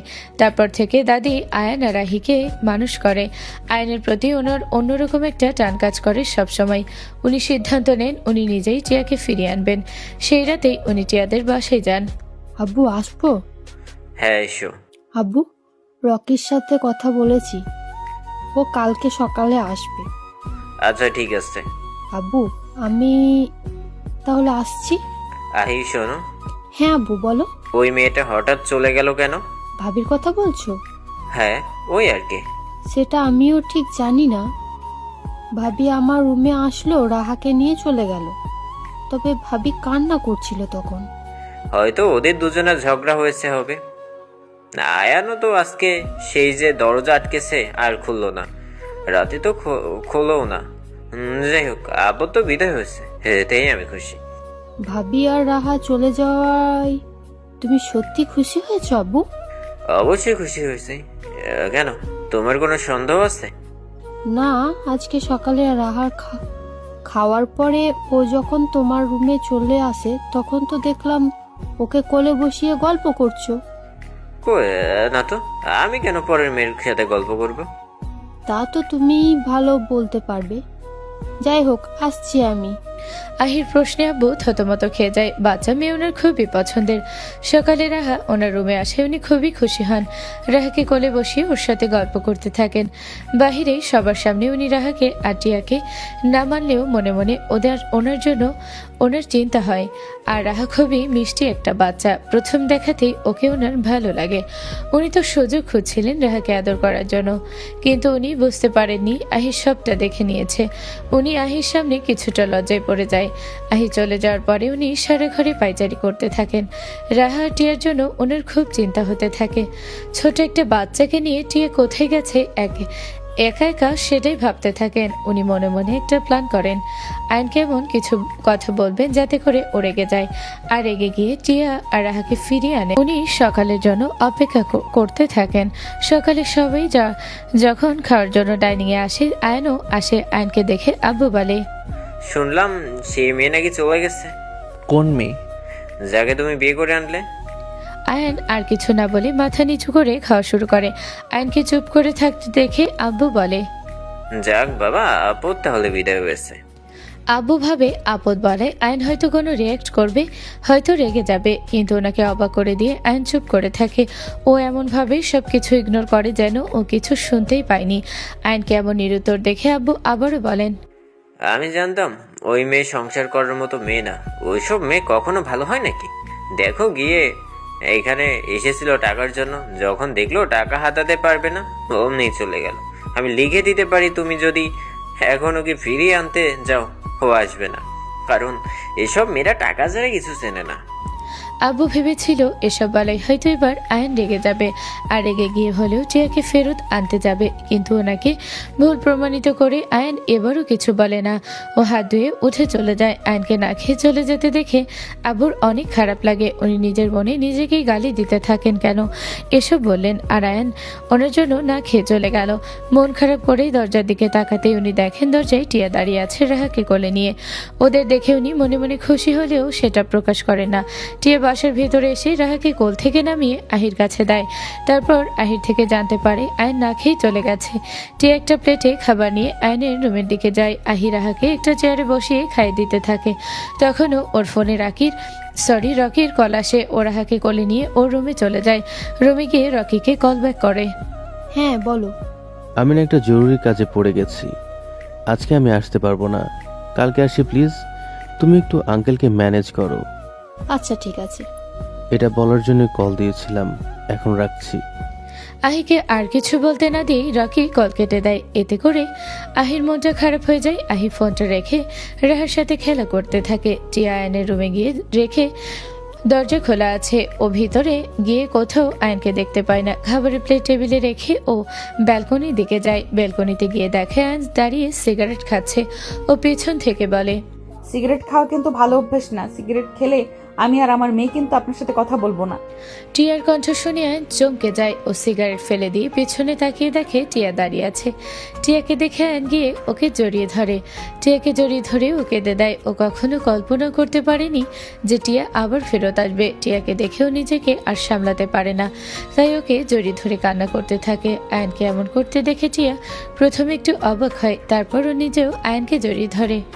এ বাবা, এত বড় ছেলে নাকি কান্না করছে? ছি, লোকে দেখলে কি বলবে? লোকে কি বললো না বললো তাতে আমার কিছু যায় আসে না। তো কান্না করছেন কেন শুনি? তোমাকে হারানোর ভয়ে আমি ভেবেছিলাম তুমি আর কখনো আসবে না। টিয়া, আমি তোমাকে হারাতে চাই না। তোমাকে ছাড়া আমি থাকতে পারবো না। কেন হারাতে পারবেন না শুনি? কারণ আমি তোমাকে ভালোবাসি। আই লাভ ইউ টিয়া। তুমি জানো না আমি তোমাকে অনেক আগে থেকে ভালোবাসি। I love you so much. Ayan যে টিয়াকে ভালোবাসার কথা বলবে টিয়া কল্পনাও করতে পারেনি। ও একদম থম মেরে যায়। আয়ন টিয়াকে আরো শক্ত করে জড়িয়ে ধরে। টিয়া নিজেকে কিছুটা ধাতস্থ করে আয়নের থেকে নিজেকে ছাড়িয়ে নেয়। কি হলো, সরে গেলে যে? আচ্ছা, তুমি কি আমার প্রতি কোনো কিছু ফিল করো না? আমাদের সম্পর্কটাকে এখনো মানতে পারোনি? আমি জানি না আমার মনে কি আছে আপনার জন্য। নিজেকে আমি নিজেই বুঝতে পারছি না। ভালোবাসি কিনা জানি না, তবে আপনার ওই কাটা হাত, আপনার চোখের পানি, এগুলো দেখতে আমার একদমই ভালো লাগছে না। সহ্য হচ্ছে না আমার এই কষ্ট। এখন এটা ভালোবাসা নাকি অন্য কিছু আমি জানি না। আর এই সম্পর্কটাকে আমি মেনে নিয়েছি, পুরোপুরি মেনে নিতে পেরেছি কিনা জানি না, তবে চেষ্টা করছি খুব। তুমি চেষ্টা তো করছো, এটাই যথেষ্ট। নিজের মনের উপর চাপ সৃষ্টি করার দরকার নেই। তুমি সময় নাও, আস্তে আস্তে সব ঠিক হয়ে যাবে। এখন এসো, খেতে এসো। তুমি আমাকে তুমি করে বললে? সরি, ভুলে বলে ফেলেছি। না না, আমি আরো খুশি হয়েছি। আমি নিজেই তোমাকে বলতাম আমাকে তুমি করে বলতে।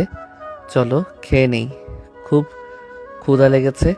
আয়ন আর টিয়া ব্যালকনি থেকে রুমে আসে। রুমে এসে খেতে বসলে টিয়া দেখে আয়ন ডান হাত কেটে যাওয়ার জন্য ও ঠিক মতো খেতে পারছে না। টিয়া আয়নের হাত ধরে ওকে খেতে বারণ করে, তারপর নিজের হাতে আয়নকে খাইয়ে দেয়। আয়ন মনে মনে খুব খুশি হয়। সেদিনটা খুব ভালোভাবে কেটে যায়। পরের দিন সকালে আয়নের আব্বু টিয়াকে নিজের ঘরে ডেকে পাঠান। আয়ন সাথে যেতে চাইলে আব্বু বারণ করেন। উনি শুধু টিয়াকে একা ওনার রুমে ডাকেন। টিয়া ভয়ে ভয়ে ওনার রুমের দরজার কাছে গিয়ে দরজায় টোকা মারে। আসবো? দরজা খোলা আছে, এসো। আমাকে কেন ডেকেছেন আঙ্কেল? বেয়াদব মেয়ে কথাকার। আমি কি কোনো ভুল করেছি আঙ্কেল? শ্বশুরকে আঙ্কেল বলে কে ডাকে? হ্যাঁ, আবার কি? তুমি যেহেতু আয়নের বউ, সেহেতু আমি সম্পর্কে তোমার শ্বশুরই হই। আর শ্বশুরকে আঙ্কেল বলতে হয় না। তো কি বলবো? আয়ন আমাকে কি বলে? আব্বু বলে। তাহলে তুমিও আব্বু বলবে। আব্বু? হ্যাঁ, আব্বু। টিয়া কল্পনাও করতে পারেনি আয়নের আব্বু ওকে মেনে নেবে। সরাসরি না বলেও ওনাকে আব্বু বলে উনি বুঝিয়ে দিয়েছেন।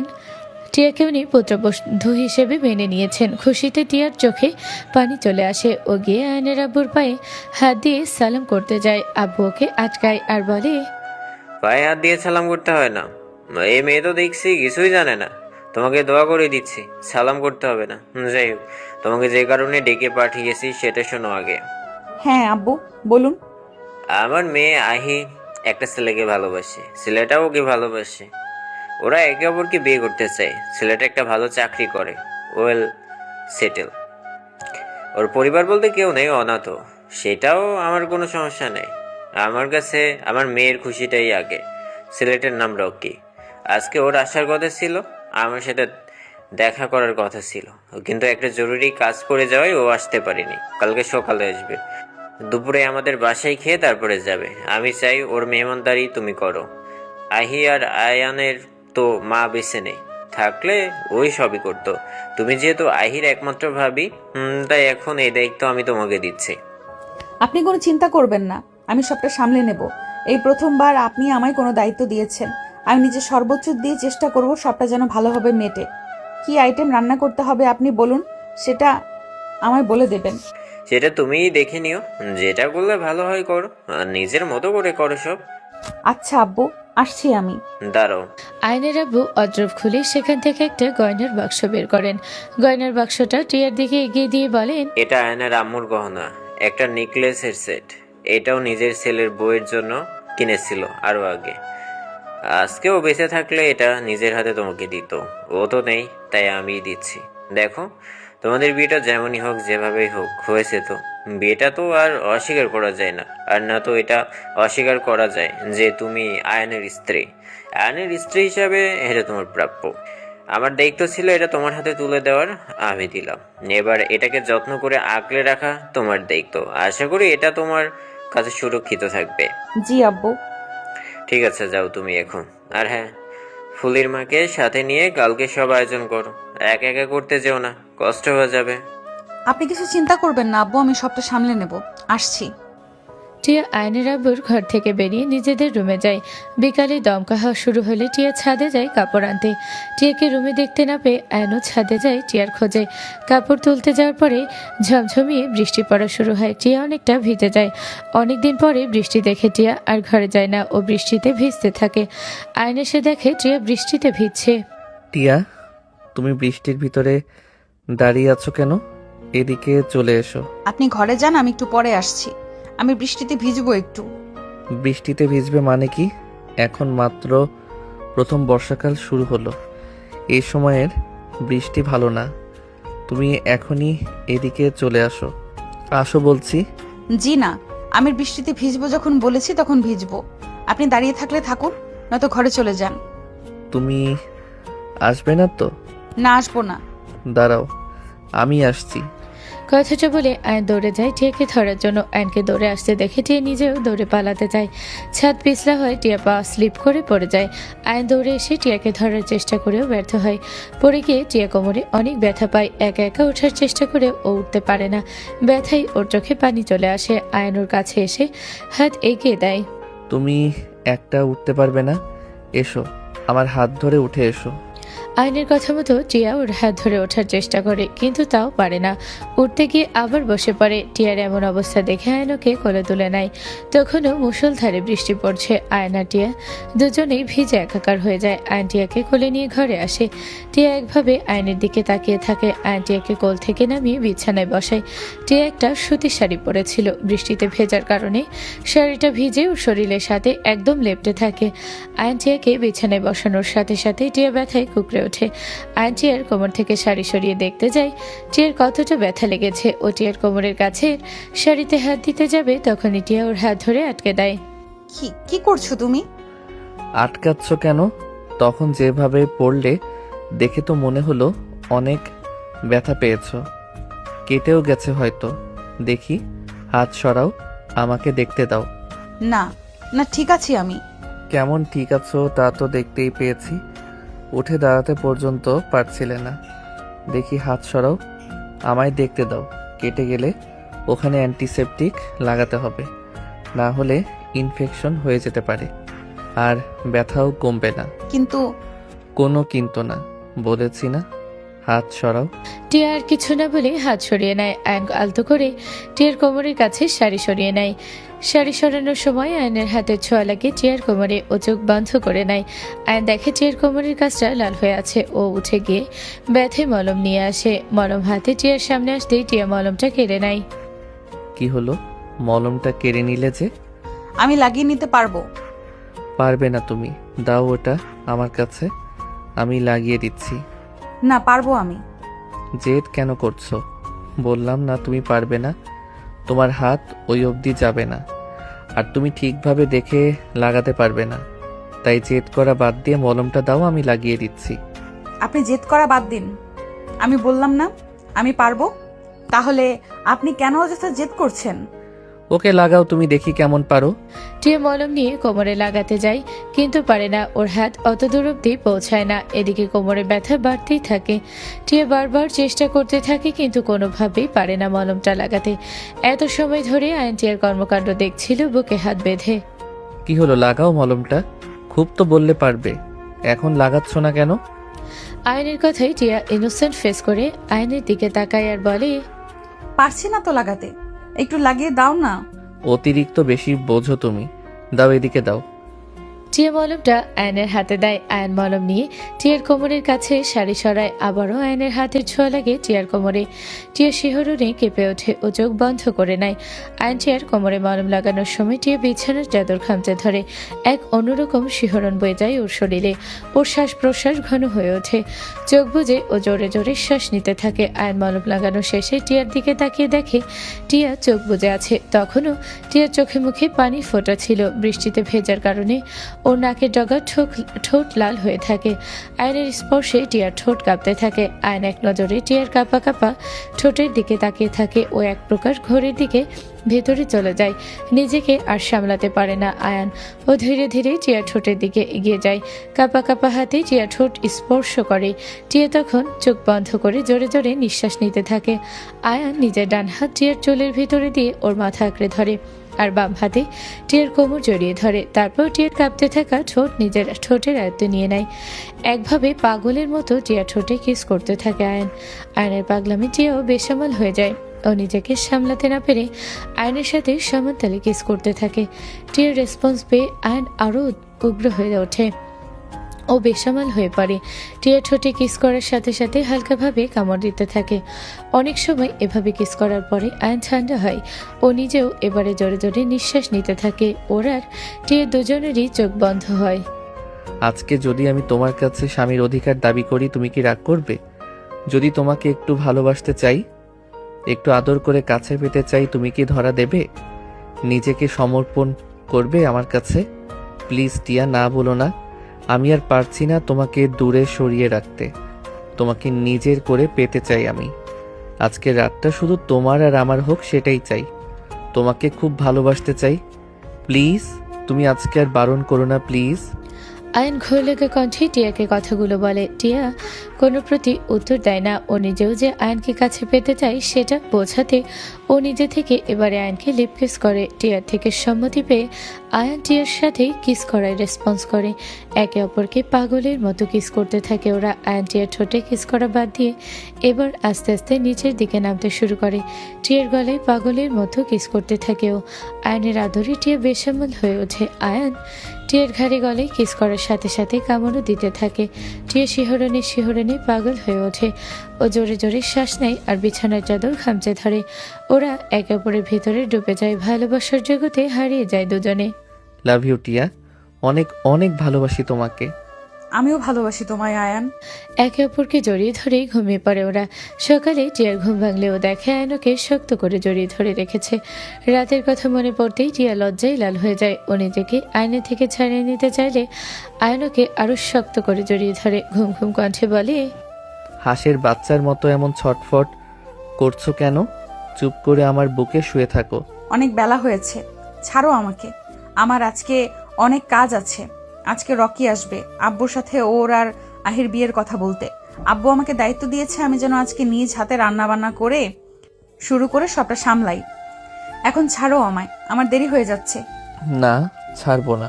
এসব কি ধরনের পাগলামি আয়ান? ছাড়ো, আমার দেরি হয়ে যাচ্ছে। ছাড়বো? ছাড়ো। আচ্ছা, ছেড়ে দিলাম, যাও। আয়ান নিজের হাতের বাঁধন ঢিলা করে নেয়। টিয়া উঠে যেতে নিলে আয়ান হালকা করে হ্যাচকা টান দিয়ে ওকে নিজের বুকের উপর ফেলে দেয়। টিয়া একটু রাগ দেখিয়ে বলে, এবার কিন্তু বেশি বেশি হয়ে যাচ্ছে আয়ান। এমন পাগলামি করার কোনো মানে হয় না। আমি তো পাগল, আমার বউয়ের প্রেমে পাগল। পাগল মশাই, অতিরিক্ত পাগলামি করলে কিন্তু এবার আপনাকে পাগলাগারোতে ভর্তি করে দিব বলে দিলাম। কি বুক করব নাকি পাবনার পাগলাগারোদের সিট? না থাক বাবা, এই দেখো আমি একদম সুস্থ হয়ে গেছি। এই তো ভদ্র ছেলে। তো সাহেব, এখন ছাড়ুন আমায়, না হলে সত্যি সত্যি আপনাকে পাগলাগারোতে পাঠাবো। ঠিক আছে, যাও। কেউ তো আমাকে আর ভালোবাসে না যে আমার কাছে থাকবে। আয়ান মুখ গোমরা করে কথাটা বলে টিয়াকে ছেড়ে দেয়। টিয়া উঠে চলে যায়। কি মনে করে টিয়া আবারও ফেরত আসে। আয়নের গোমরা মুখ দেখে টিয়া হেসে দেয়। তারপর আয়নের কপালে একটা কিস দিয়ে টিয়া বলে, কি এবার খুশি তো? কেউ যদি সত্যি আমায় ভালোবাসতো তাহলে কপালে না ঠোঁটে কিস দিত। আয়নের কথা শুনে টিয়া হাসবে না কাঁদবে বুঝতে পারে না। ও আবারও গিয়ে আয়নের ঠোঁটে একটা কিস দেয়। আয়ন এবার আর মুখ গোমরা করে থাকে না, হেসে ফেলে। আয়নকে হাসতে দেখে টিয়াও হেসে দেয়। অনেক ভালোবাসাবাসি হয়েছে, এবার উঠে ফ্রেশ হয়ে নাও। আমি ফ্রেশ হয়ে আসছি, তারপর তুমি যাবে ফ্রেশ হতে। না, আমি আরো একটু ঘুমাবো। তুমি যাও তাড়াতাড়ি, তোমার কাজ সেরে আসো। কুম্ভকর্ণ একটা, দাঁড়াও আমি ফ্রেশ হয়ে আসি, তারপর তোমাকে ঘুম পাড়াবো ভালো করে।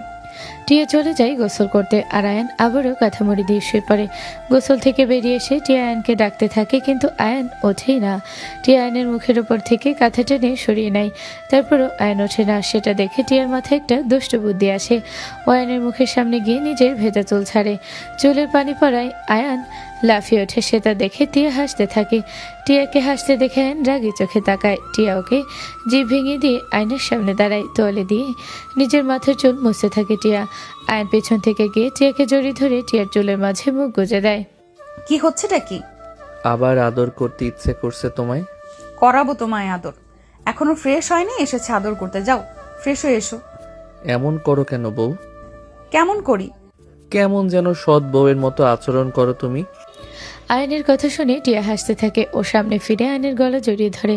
তারপর আয়নের দুই গালে দুইটা কিস দিয়ে বলে, নিন সাহেব, আপনার বউয়ের মতো করে দিলাম আদর। এখন যান ফ্রেশ হন, আমাকে নিচে যেতে হবে, অনেক কাজ আজকে আমার। যাও।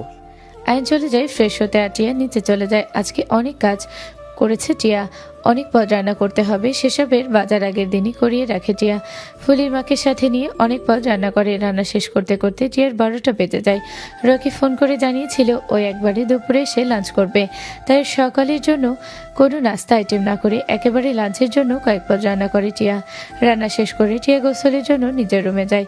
টিয়া রুমে যাওয়ার পরপরই রকি আসে। এসে সোফায় বসে আয়নের আব্বুর সাথে গল্প করতে থাকে। টিয়া গোসল করে এসে দেখে রকি আর আয়নের আব্বু সোফায় বসে গল্প করছে। ওদের সাথে আয়নও বসেছিল। রকি টিয়ার দিকে পিঠ দিয়ে বসায়। টিয়া রকির মুখ দেখতে পায় না। আব্বু ইশারা দিতে টিয়া রান্নাঘরে যায় শরবত আনতে। টিয়া শরবত এনে রকির সামনে দাঁড়াতেই থমকে যায়। ওর হাত থেকে শরবতে ট্রে পড়ে যায়। ও অবিশ্বাস্য চোখে রকির দিকে তাকিয়ে থাকে। রকিও টিয়াকে দেখে অবাক হয়ে যায়। ও নিজেও অবাক চোখে টিয়াকে দেখতে থাকে। টিয়া কখনো আশাই করতে পারেনি ও রকিকে দেখবে। ওর পায়ের নিচে মাটি সরে যেতে থাকে। টিয়ার চোখ দিয়ে টলমল করতে থাকে পানি। ও কাপা কাপা গলায় বলে, রায়ান তুমি?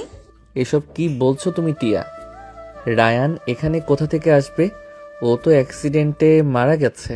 টিয়া যেন আয়নের কথা শুনতেই পায় না। ও অপলক চোখে রকি নামক ছেলেটির দিকে তাকিয়ে থাকে, যে আসলে ওর প্রথম স্বামী রায়ান। ও এ বাড়িতে টিয়াকে দেখে রায়ান নিজেও অবাক হয়। ও চোখ নামিয়ে নেয়। তুমি বেঁচে আছো রায়ান?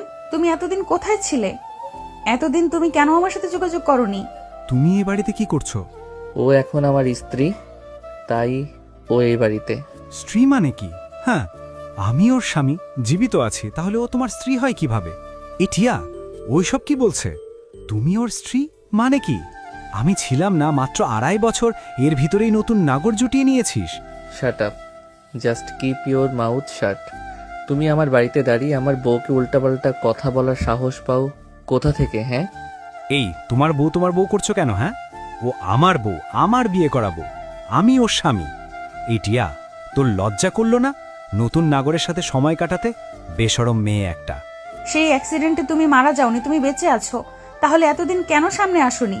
আর আহির সাথে কেন রিলেশনে জড়ালে? আজকে আমি এখানে না থাকলে তো কিছুদিন পরে ওর সাথে তোমার বিয়েও হয়ে যেত। তোমার নাম তো রকি না, আর না তো তুমি সিঙ্গেল। তাহলে নাম পরিচয় গোপন করে কেন এই বাড়িতে এসেছো? কেন আহির জীবনে এসেছো? ওকে ঠকাচ্ছ? কি হলো, এখন চুপ করে আছো কেন? উত্তর দাও। টিয়ার প্রশ্নে রায়ান থতমত খেয়ে যায়। এত সময় ও যেমন চটপট করছিল, এখন আর করে না। এখন একদম ভেজা বেড়ালের মতো মাথা নিচু করে দাঁড়িয়ে থাকে। উত্তর দাও রায়ান, চুপ করে থেকো না। কেন এতদিন লুকিয়েছিলে? তুমি জানো তোমার অবর্তমানে আমাকে কতটা সাফার করতে হয়েছে, কতটা কষ্টে আমি আমাদের মেয়ে ছিলাম। তুমি জীবিত থাকতেও আমাকে বিধবার মতো জীবন পার করতে হয়েছে। অনেক মানুষের অনেক লাঞ্ছনা অপমান সহ্য করতে হয়েছে। অলিগলির বাজে নেশাখোর ছেলেরা আমাকে পিঞ্চ করত, আমার দিকে বাজে নজরে তাকাতো। আমার লাইফটা একদম শেষ হয়ে গিয়েছিল, কেউ পাশে ছিল না। তুমি বেঁচে থেকেও লুকিয়েছিলে, কিসের জন্য লুকিয়েছিলে বলো, উত্তর দাও। আমার আড়ালে থাকার কারণ ছিল, তাই ছিলাম। কিন্তু তুই এতটুকু সময় নতুন নাগর জুটালি কেন? টিয়ার সম্বোধনে এমন বাজে মন্তব্য শুনে আয়ন নিজেকে কন্ট্রোল করতে পারে না। ও উঠে গিয়ে রায়নকে মারতে থাকে, রায়নের পেটে ঘুষি মারতে থাকে। রায়নের শার্টের কলার ধরে বলে, এ কি বললি তুই? তোর সাহস হয় কিভাবে আমার স্ত্রীকে এসব বাজে কথা বলিস? তোকে একদম মেরে পুঁতে দেব, বুঝলি? ক্ষমা চা এক্ষুনি, ক্ষমা চা ওর কাছে। ক্ষমা? তাও ওর মতো নষ্টার কাছে? ওর কাছে আমার জুটাও ক্ষমা চাইবে না। রায়নের কথা শুনে আগে আয়নের চোখ লাল হয়ে যায়, ওর মাথায় কাজ করা বন্ধ করে দেয়। আয়ন নিজের প্যান্টের বেল্ট খুলে রায়নকে মারতে থাকে। মার খেয়ে রায়নের অবস্থা খারাপ হয়ে যায়, ও ঠোঁট কেটে রক্ত পড়তে থাকে। আয়নের মার সহ্য করতে না পেরে রায়ন টিয়ার কাছে গিয়ে ওর পায়ে ধরে ক্ষমা চাইতে থাকে। টিয়া, আমি ভুল করে ফেলেছি, সরি, রিয়েলি ভেরি সরি। ওকে থামাও প্লিজ, ও আমাকে মেরে ফেলবে। ওকে থামাও প্লিজ। তুমি তো আমার ভালোবাসো, বলো তাহলে আমার আঘাতে কি তোমার কষ্ট হচ্ছে না? ওকে থামাও টিয়া। আয়ন গিয়ে রায়নকে টিয়ার পায়ের কাছ থেকে তুলে নিয়ে আবারও মারতে যাবে, তখনও টিয়া ওর হাত ধরে আটকায় আর বলে, ওকে ওকে তুমি আর মেরো না। টিয়া, তুমি এই কথা বলছো? এই ছেলেটা এত সময় ধরে তোমাকে কত বাজে বাজে কথা বললো, আর তুমি কি না ওকে মারতে বারণ করছো? টিয়া আয়নকে বারণ করায় আয়ন মনে মনে ভাবে টিয়া হয়তো এখনও রায়নকে ভালোবাসে, তাই মারতে বারণ করছে। ও মনে টিয়াকে হারিয়ে ফেলার ভয় কাজ করতে থাকে, ওর কপাল বেয়ে ঘাম পড়তে থাকে। ও অসহায়ভাবে টিয়ার দিকে তাকায়। টিয়া ওর দিকে একবার তাকিয়ে রায়নের সামনে গিয়ে দাঁড়ায়, তারপর সজোরে রায়নের গালে একটা চড় বসায়। রায়নের শার্টের কলার ধরে ঝাঁকাতে ঝাঁকাতে বলে, হ্যাঁ ভালোবাসতাম, তবে আজকে তোমার করা আচরণের পরে আর ভালোবাসি না। কি যেন বলছিলে তুমি? নষ্টা, নাগর জুটিয়েছি। তুমি আমার স্বামী, তুমি আমার স্বামী বেঁচে থাকতেও কেন লুকিয়েছিলে? কেন আমাকে বিধবা হয়ে কষ্টে দিন পার করতে হয়েছে? কেন আমার মেয়েটা এতদিন বাবার ভালোবাসা থেকে বঞ্চিত হয়েছে? আর তুমি আমাকে নষ্টা বলো কোন মুখে? তুমি নিজে কি বিবাহিত হওয়া সত্ত্বেও বউ বাচ্চা থেকে লুকিয়েছিলে, আবার নিজের নাম পরিচয় গোপন করে অন্য একটা মেয়ের সাথে ভালোবাসার নাটক করে তাকে ঠকাচ্ছিলে। আজকে আমি এখানে উপস্থিত না থাকলে 2 দিন পরে আহির সাথে তোমার বিয়েটাও হয়ে যেত। নষ্ট ক্যারেক্টারলেস তো তুমি। এখন সত্যি করে বলো, কেন এতদিন লুকিয়েছিলে? আর কেনই বা আহির কাছে নাম পরিচয় গোপন করে ওকে বিয়ে করতে চাইছিলে? উদ্দেশ্যটা কি তোমার? টিয়ার প্রশ্ন শুনে রায়ন ঘাবড়ে যায়। ও এখন এখান থেকে কিভাবে পালাবে সেটা ভাবতে থাকে। এমন সময় পিছন থেকে কিছু একটা পড়ার আওয়াজ হয়। সবাই পিছনে তাকিয়ে দেখে আহি দাঁড়িয়ে, ওর হাতে লেগে একটা ফুলদানি পড়ে গেছে। এত সময়ের সব কথা আহি শুনেছে। ওর চোখে পানি চিকচিক করতে থাকে। আহিকে দেখে আয়ন আবু টিয়া ঘাবড়ে যায়। এত বড় একটা সত্যি আহি জেনে যার পরে ও কেমন রিয়েকশন দেবে সেটা ভেবে ওনারা সবাই ভয় পেতে থাকে।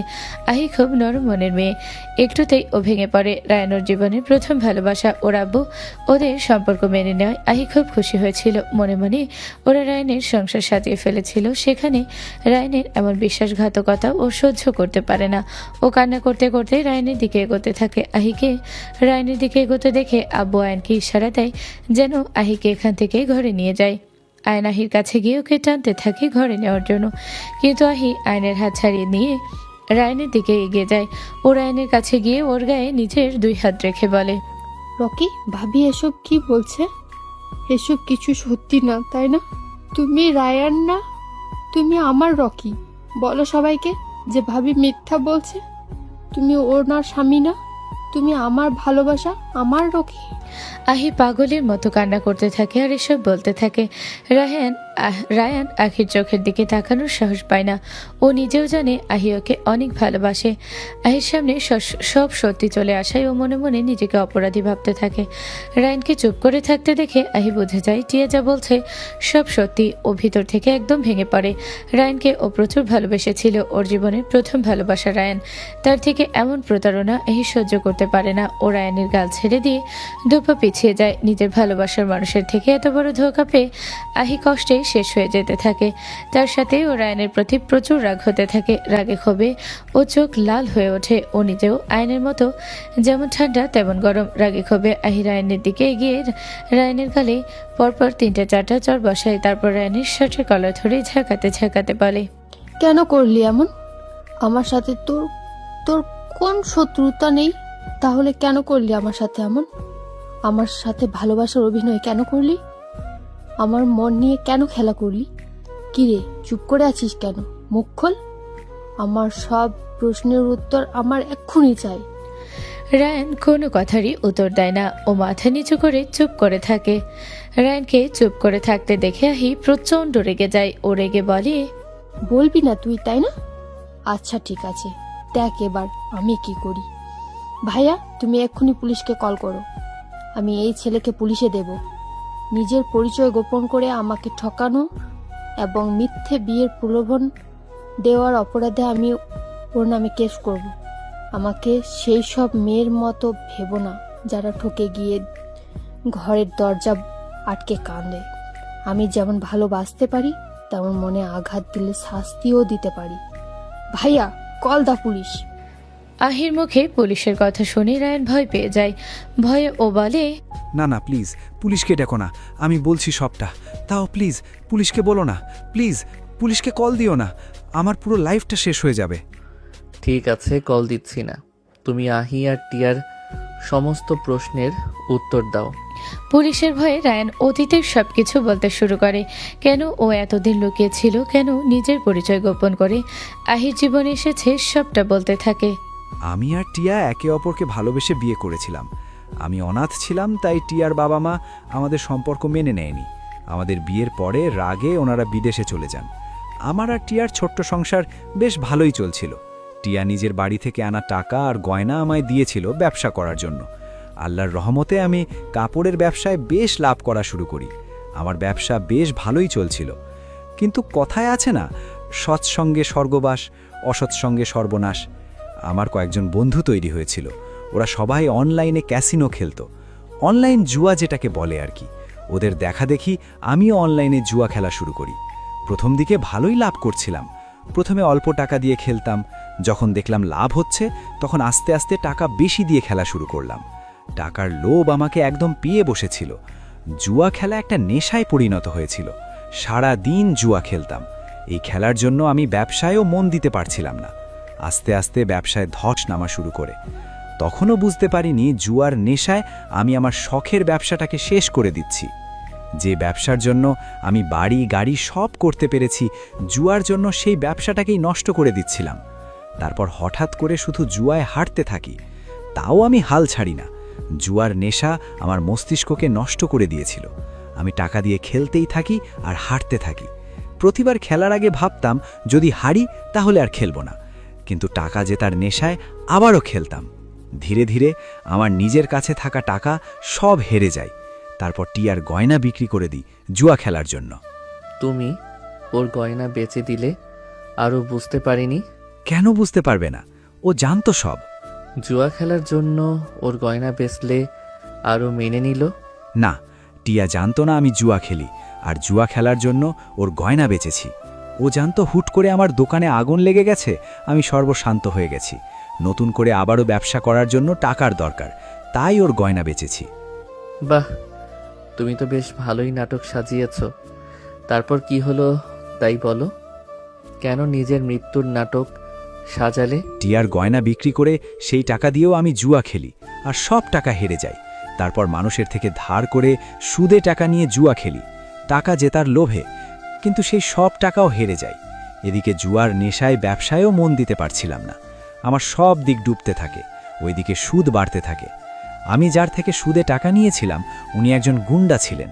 1 লাখ টাকা সুদ বাড়তে বাড়তে 1.5 লাখে পৌঁছে গেছিল। ওই লোক আমাকে টাকার জন্য চাপ দিতে থাকে। ওনার কাছে ছাড়াও আরও অনেকের কাছে ধার করেছিলাম, সবাই চাপ দিতে থাকে। উনি সবচেয়ে বেশি টাকা পেত, আর গুন্ডা হওয়ায় ওনার ভয়ে টাকা পরিশোধের জন্য ওনার থেকে 1 বছরের সময় নিয়ে আমাদের বাড়ি ওনার কাছে বন্ধক দিয়ে দিই।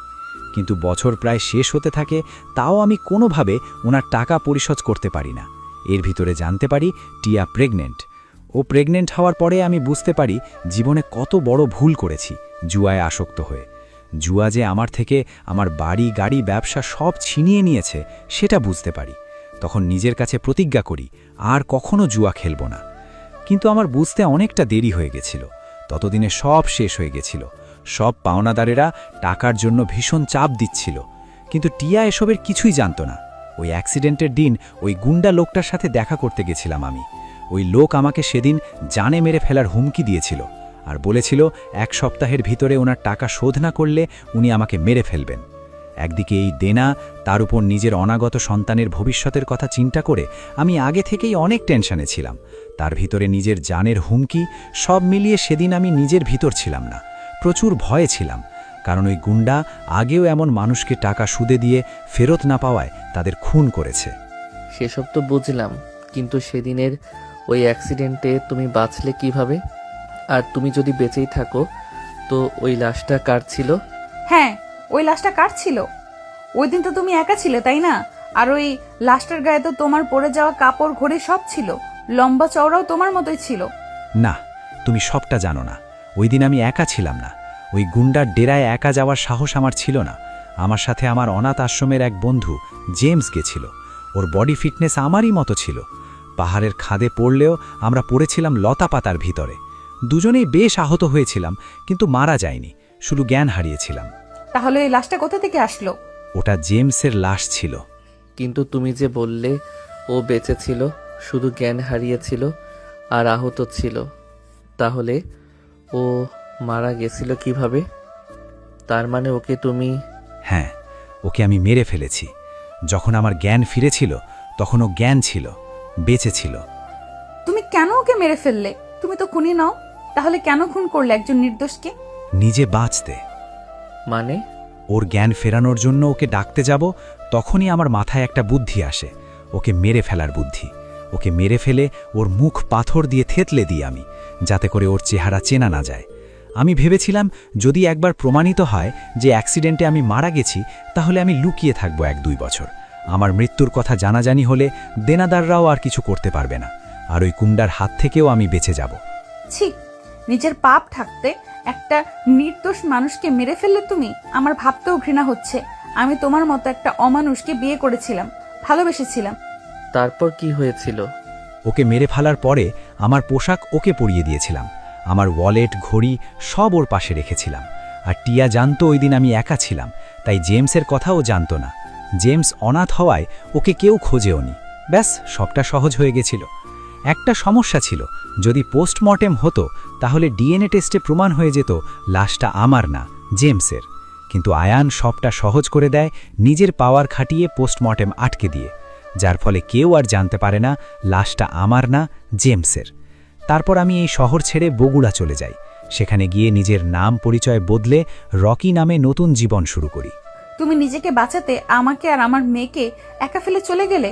একবারও ভাবলে না আমি একা একটা মেয়ে প্রেগনেন্ট অবস্থায় কিভাবে দিন পার করব? আই এম সরি টিয়া, নিজেকে বাঁচাতে আমি তোমাকে একা ফেলে চলে গেছিলাম। আমি ভেবেছিলাম 1-2 বছর পরে সবাই এই ঘটনা ভুলে গেলে আমি আবার তোমার আর আমার মেয়ের কাছে ফেরত আসব, তারপর তোমাদের নিয়ে এই শহর ছেড়ে চলে যাব। তাহলে এর মাঝে আহিকে কেন আনলে? ওর সাথে এই নাটক কেন করলে? টাকার লোভের কারণে। আমি ভেবেছিলাম আহিকে বিয়ে করে ওর সম্পত্তি হাতিয়ে নিয়ে তারপর ওকে ডিভোর্স দিয়ে তোমার কাছে ফিরব, কিন্তু তার আগেই... তুমি আর মানুষ নেই, তুমি একটা জানোয়ারে পরিণত হয়েছো। তুমি যা করেছো তার শাস্তি তোমাকে পেতে হবে। আয়ান, পুলিশকে কল করো। হ্যাঁ, করো। আমি নিজেও অপরাধ বোধে শেষ হয়ে যাচ্ছি। আমার কাছের বন্ধুকে খুন করার অপরাধ বোধ আমাকে কুড়ে কুড়ে খায় সব সময়। আমিও চাই আমার শাস্তি হোক। আয়ান পুলিশকে কল করে রায়ান নিজে থেকে পুলিশের কাছে সারেন্ডার করে। পুলিশের সাথে যাওয়ার আগে ও রাহাকে একবার কোলে নিয়ে আদর করতে চায়। টিয়া বারণ করে না। রায়ান মুখে মুখে টিয়াকে তালাক দিয়ে যায় আর আহির কাছেও ক্ষমা চায়। টিয়া ভেঙে পড়লেও আয়ান ওকে সামলে নেয়। রাহাকে নিয়ে ওদের দুজনের দিন ভালোই কাটতে থাকে। রাহাও আয়ানকে নিজের বাবা হিসেবে জানে। ভালোবাসায় ওদের সংসার বেশ ভালোই কাটতে থাকে। সমাপ্ত। क्यों ना आंसू से बन गए